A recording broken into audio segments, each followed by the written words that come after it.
1208쪽에 있습니다. 에스겔 37장 1절에서 5절까지 말씀입니다.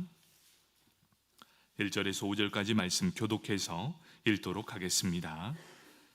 여호와께서 권능으로 내게 임재하시고 그의 영으로 나를 데리고 가서 골짜기 가운데 두셨는데 거기 뼈가 가득하더라.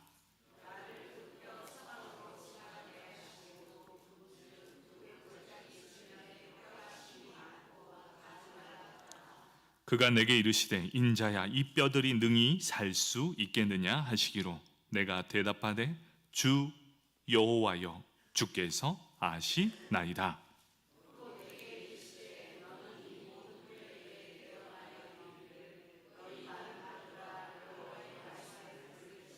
함께 읽겠습니다.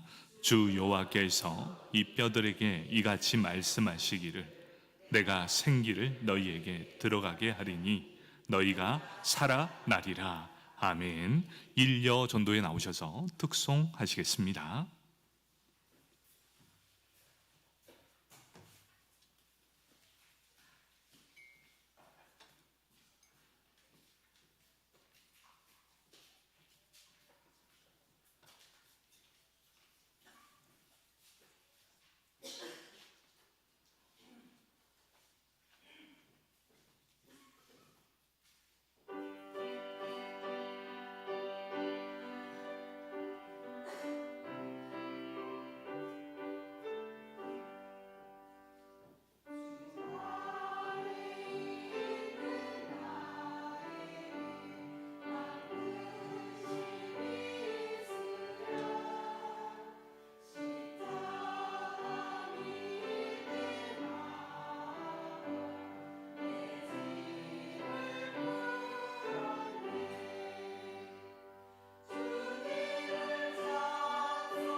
아멘. 감사합니다. 우리 일여전도회가 믿음의 어머니, 또 교회의 기둥과 같은 어머니 되기, 또 교회를 위해 기도하시는 그런 어머니 되게 해달라고 우리 다시 한번 격려의 박수 하겠습니다. 감사합니다. 우리 함께 에스겔 37장 1절에서 5절까지 말씀, 주여 우리나라 불쌍히 여겨 주옵소서, 그 두 번째 시간입니다. 우리 말씀을 듣기 전 옆 사람 바라보면서 이렇게 인사하겠습니다. 힘내시길 바랍니다.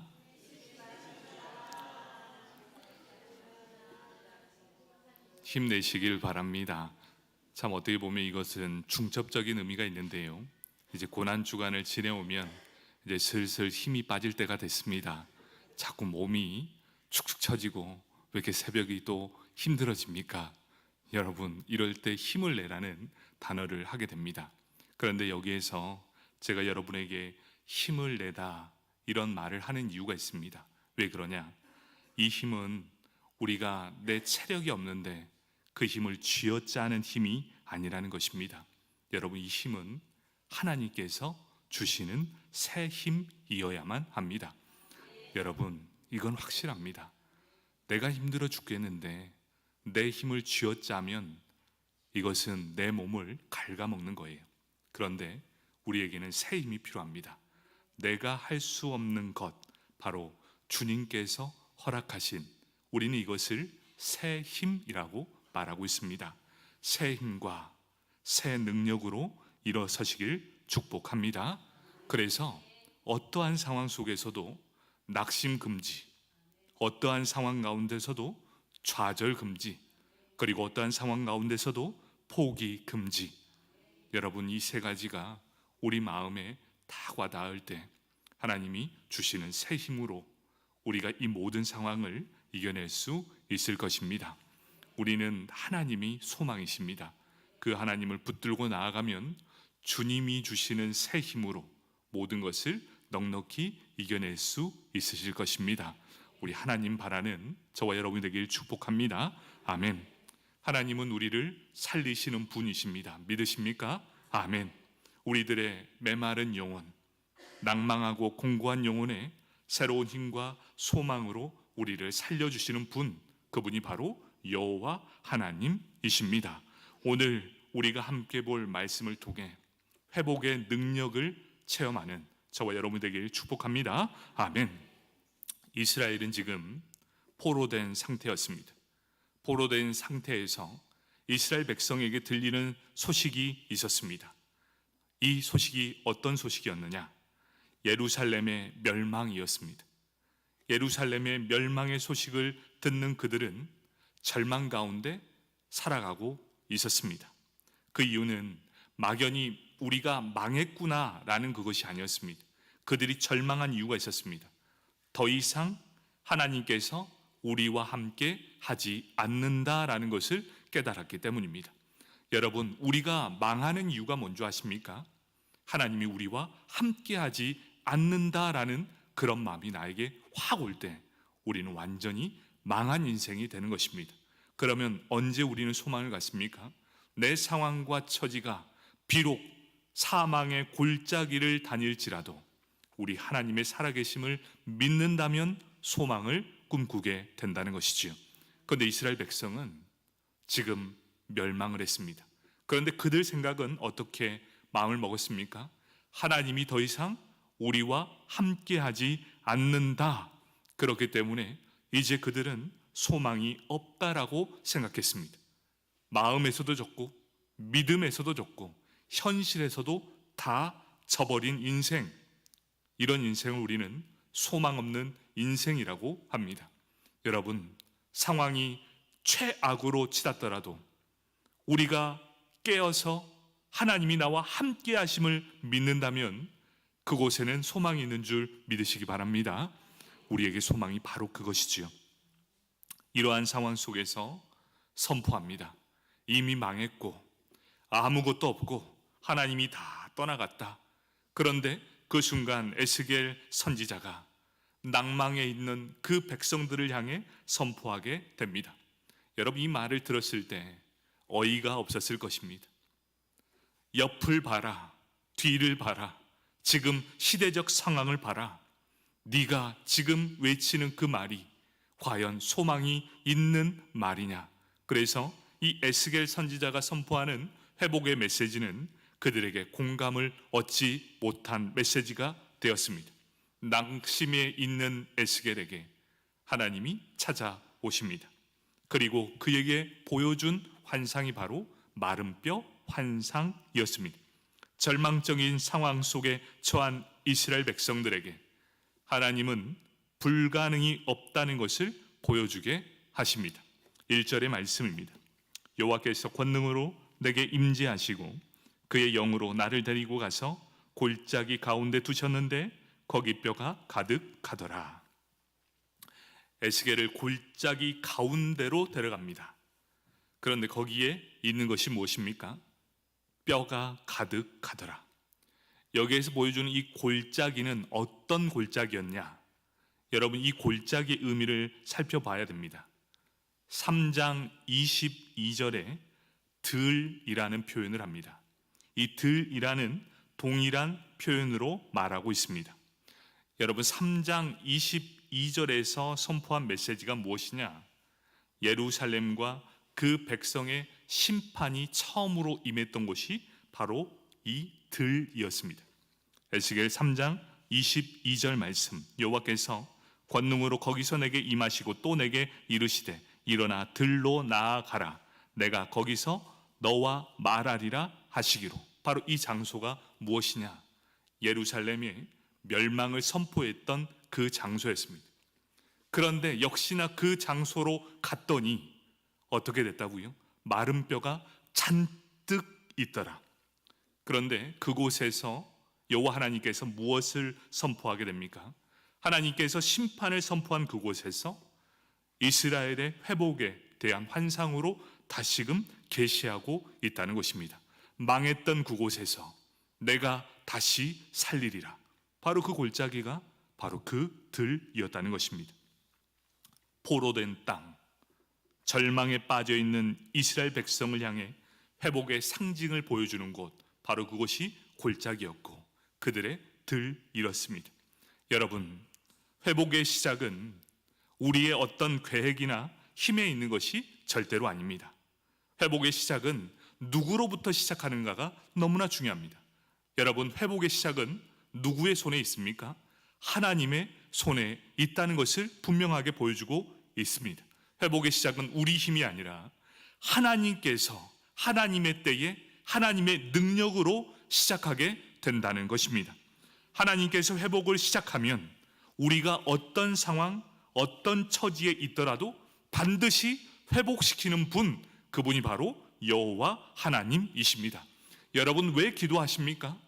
우리가 기도하는 이유가 있습니다. 우리가 마음을 다해 기도하는 이유는 기도를 시작하면 하나님이 일하시기 때문입니다. 여러분, 이것 때문에 기도하는 거예요. 여러분, 왜 기도하신다고요? 우리가 기도하면 하나님이 일하시기 때문입니다. 우리가 처한 상황 속에 우리의 유일한 소망 되시는 분, 그분이 바로 유일한 살아계신 하나님이시기 때문에 우리는 기도하는 것입니다. 여러분, 기도는 어떤 능력이 있습니까? 하나님을 움직이는 힘이 있습니다. 여러분, 기도에 이런 능력이 있습니다. 기도를 시작하면 하나님이 일하시고 기도를 시작하면 하나님이 움직이신다. 여러분, 이걸 믿으십니까? 아멘. 그렇기 때문에 우리는 기도합니다.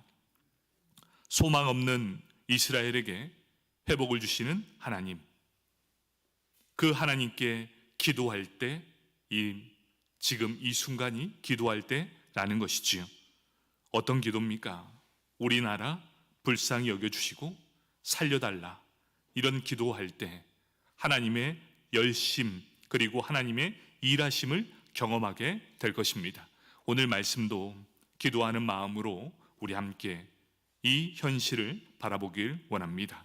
지금 에스겔은 골짜기에 있습니다. 에스겔 골짜기, 이스라엘이 처한 상황을 너무나 잘 말해주고 있습니다. 바로 이 모습이 이스라엘의 현실이었습니다. 에스겔 37장 2절 말씀입니다. 나를 그 뼈 사방으로 지나가게 하시기로 본즉 그 골짜기 지면에 뼈가 심이 많고 아주 말랐더라.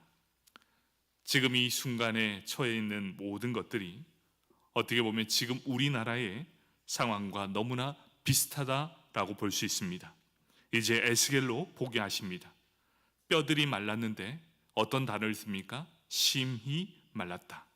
그리고 심이 많았다라고 하고 그 다음에 심이 아주 말랐다라는 말을 쓰고 있습니다. 여기서 부사를 두 개를 사용하는데 심히와 아주라는 이 부사를 사용하고 있습니다. 왜 이 단어를 넣었을까요? 그 의미는 이것입니다. 살아날 희망 제로. 더 이상 아무것도 손쓸 수 없는 상황. 사람의 힘과 능력으로는 도무지 아무것도 할 수 없는 상황. 아주 제로입니다. 아무것도 일어날 수 있는 상황이 없는 것. 말 장난처럼 느껴지지만 이것은 아주 상황이 비참하고 처참함으로 사람의 능력으로는 더 이상 아무것도 손쓸 수 없는 그 상태입니다. 여러분, 이런 마음으로 우리나라의 현실을 바라보기를 원합니다. 여러분, 우리가 사도행전을 쭉 지켜보면서 성령이 임하게 되면 우리 청년들은 무엇을 한다고 그랬습니까? 시대를 분별할 수 있는 능력이 임하게 될 것이다. 여러분, 성령이 임하게 되면 무엇을 얻게 됩니까? 시대의 흐름을 보게 될 것입니다. 여러분, 지금 이 시대의 현상을 볼 수 있어야 합니다. 성령이 우리에게 임하면 지금 우리 상황과 심히 많고 아주 말랐던 마른 뼈와 같은 상황을 보셔야 합니다. 여러분, 우리나라의 현실을 한번 볼까요? 먼저 첫 번째는 이것입니다. 경제는 침체와 쇠락을 향해 가고 있습니다. 모든 사람들은 서울로, 지방은 사람들이 메말라가고 경제는 계속해서 침체되고 쇠락하고 있는 현실. 두 번째는 어떻습니까? 정치적인 혼란을 겪습니다. 또 범죄함으로 무질서가 점점 커져 가고 있는 현실입니다. 세 번째는 어떻습니까? 국민들은 미움과 증오와 분노로 계층이 갈라지기 시작하고 세대들은 서로 갈등합니다. MZ세대, 또 Z세대, 우리는 어떤 세대라면서 계속해서 시대적인 갈등을 갖고 있습니다. 그리고 섬뜩한 광기가 있습니다. 온 나라를 덮고 있는 것이 현실입니다. 우리는 흔히 데모라고 합니다. 여러분, 데모는 언제 하신 줄 아십니까? 시민들이 모여서 정부를 향해 하는 것이 데모입니다. 바로 이것은 공권력을 향해서 행하는 것. 그런데 문제가 있습니다. 여러분, 지금 일어나는 데모는 나라나 이 국가를 상대로 하는 것이 아니라 국민과 국민 사이에 일어나고 있다는 것 여러분 아십니까? 증오와 분노의 씨앗이 이 국민 안에 가득가득 넘쳐나고 있습니다. 묻지마 살인이 넘쳐나고 있습니다. 불신이 서로가 너무나 일어나고 있습니다. 어떻게 이런 일이 있습니까? 서로가 서로를 미워하고 서로가 서로를 증오하고 서로가 서로에게 갈등, 갈라서는 일들이 지금 비일비재하게 일어나는 것, 지금 이 나라의 현실이라는 것입니다. 또 어떻습니까? 북한의 도발은 지금 위협적으로 우리를 강하게 압박해 오고 있습니다. 잠시 수면 속에 잠겨 있는 것처럼 보이지만 지금 그들은 끝도 없이 움직이고 있다는 것. 여러분, 주변의 강대국을 한번 보십시오. 미국, 중국, 일본, 러시아. 우리는 깍두기입니다. 여러분, 그들은 우리를 얕보고 흔들고 있습니다. 그런데 문제가 뭔지 아십니까? 우리나라는 남북으로 갈라져 있습니다. 우리나라는 힘이 없습니다. 이게 현실입니다. 그런데 이런 가운데서도 이단의 세력은 왜 이렇게 일어납니까? 그리고 혼란과 흑암의 영은 점점 더 세력을 넓혀져 가고 있다는 것. 에베소서 6장 12절 말씀. 우리의 씨름은 혈과 육을 상대하는 것이 아니요 통치자들과 권세들과 이 어둠의 세상 주관자들과 하늘에 있는 악한 영들을 상대함이라. 여러분, 악한 영을 상대하는 것, 그것을 누가 해야 되겠습니까? 하나님으로 일하게 하는 기도의 능력이 필요하다. 그렇다면 믿음의 사람들이 지금 불일 듯 일어나 이런 상황들을 하나님께 아뢰고 가슴을 치며 기도할 때이다. 나라엔 지금 분열과 증오와 혼란이 가득하게 있습니다. 정치인들의 입술에는 민족을 살릴 비전이나 백성을 위할 사랑이 아니라 속임수와 뻔뻔함, 탐욕의 악취가 진동하고 있습니다. 언론은 어떻습니까? 나라와 민족의 살 길을 엄숙하게 생각하기보다는 편을 나누어 각각의 입맛에 맞는 말을 쏟아내는 것, 그것이 현실입니다. 그런 상황 속에 환상 가운데 걸어가는 이 에스겔에게 묻습니다. 여러분, 지금 현 상황에서 저와 여러분에게 하나님은 묻고 있습니다.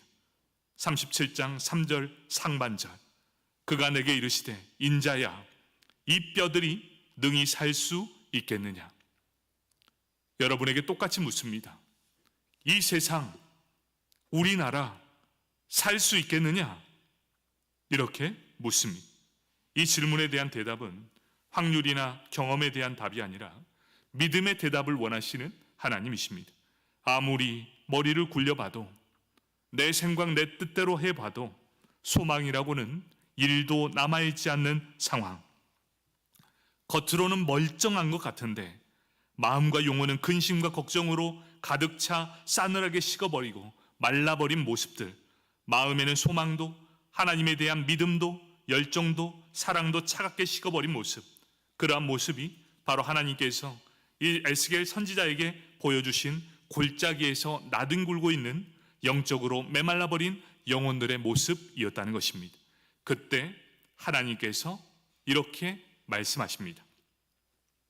우리 에스겔 37장 5절 말씀, 이 말씀은 우리 한번 합독해서 읽도록 하겠습니다. 시작. 주 여호와께서 이같이 말씀하시기를 내가 생기를 너희에게 들어가게 하리니 너희가 살리. 아멘. 모든 새 힘은 우리로부터 시작하는 것이 아니라 하나님께로부터 시작합니다. 모든 힘의 근원이 이 생기로부터 시작한다라고 되어 있습니다. 히브리어로 루하흐, 이것이 어떤 의미입니까? 숨, 바람, 영이라는 뜻입니다. 내가 생기를, 내가 성령을, 내가 내 숨을 너희에게 들어가게 하리니 너희가 살아나리라. 아멘. 바로 이러한 내용입니다. 하나님이 일하시면 아무리 심각한 상황일지라도, 아주 희망이 없는 상황일지라도 그 뼈들이 생기를 얻게 될 것이고, 그 생기가 부어지면 그들이 살아나게 하시는 분, 그분이 여호와 하나님이십니다. 여러분, 우리에게 가장 필요한 것이 무엇이라고 했습니까? 현실을 알았습니다. 그렇다면 우리가 하나님을 믿고 의지함으로 이 나라 살려달라고 가슴을 치며 기도할 때입니다. 이 나라 불쌍히 여겨주시고 살려달라고 기도할 때 이 나라를 하나님께서 살려주실 줄 믿습니다. 우리 함께 이 시간